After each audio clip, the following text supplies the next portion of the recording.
Энэ саяны Батчаргал гишүүний хэлээд байгааг анхаарад засчихгүй бол одоо бид тэгэхэд ингээд энийг баталчихар чин дараа нь хоёр компани юугаа ярих вэ? Тэн дээр тэгж ойлгож байгаа юм уу ойлгохгүй. Одоо гэрээ байгуулад ингээд их хурлаараа баталчихар чин тэрний чи өөрчлөх боломжгүй болчихно шүү дээ. Тэгэл манай нэг үйлдвэр шиг юм тэгээд босох юм бол нэг жоохон Орсын бензин үйлдвэрлэхээр тэрнийг хэрэгжилж чадхаа болчих юм биш байгааг боломжтой байгаа зөвлөлтэй. Тэгэхээр энийг Орсын таланч ойлгож байгаа байлгүй дээ. Та нар наад хийж байгаа гэрээгээ ингэж ойлголцоод засах байх юм а засаад оруулж иж болдгоо юм уу? Тэр 40% гэдгийг би ойлгох. 40% дээр юу оруулах гэж байгаа? Түүнээс нөгөө юу чин бензин чин бол зүгээр л урсгал шүү дээ, тийм ээ? Тэгэхээр 40% дээр юу оруулах гэж байгаа? Яадаг компани юм дээр ирнэ. Ашигынхаа 40%-ийг авна гэсэн үг үстэй бас. Тэгээд татвараа тогтворжуулгээ тэгжээ. Тэгвэл нөгөө талд нь тэр үнэн дээр нь бас ингээд харьцангуй савлгаа багтаа байхаар юм яригддаг юм уу тэр гэрээ мэрэн дээр чинь. Тэнд хариулт өгөөд гэж. За 58 Туван сайд хариулъя.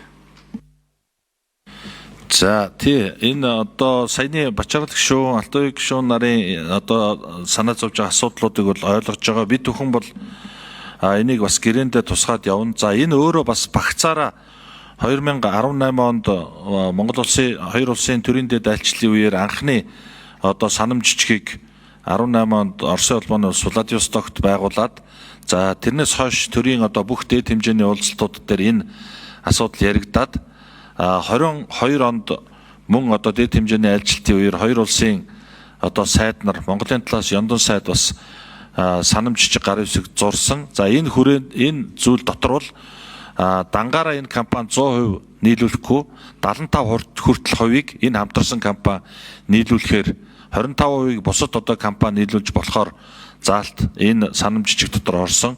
За дээрэс нь газрын тус боловсруулах үйлдвэр дотоодын одоо үйлдвэр ашиглалтанд орсон тохиолдолд бол давуу эрхтэйгээр тэндээс авахар ийм одоо заалтууд тусгагдсан байгаа. Бид бүхэн энийг бас анхаарад цааш нь гэрээндээ тодорхой тусгаад явъя.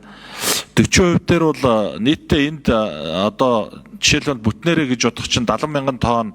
За энэ бол ингээд өдрөөс өдөрт нэмэгдээд явж байгаа. Энэ төлшийг энэ 40%-д оруулж Оросын талаас гаргах хөрөнгөндөө тооцож оруулна гэж ингэж ойлгож болно. За Монголын талаас бол 60%-тай компани засаглал бол 60% нь Монголын талд байна гэж ингэж ойлгож болно. За мэдээж дотор нь бол энэ Оросын улбаны улсаас авах энэ түгээх системийн одоо засвар үйлчилгээтэй холбоотой засвар сэлбэг хэрэгсэлтэй холбоотой зүйлүүдийг бол бас 40% дотор оруулаад авнаа гэж ойлгож байна.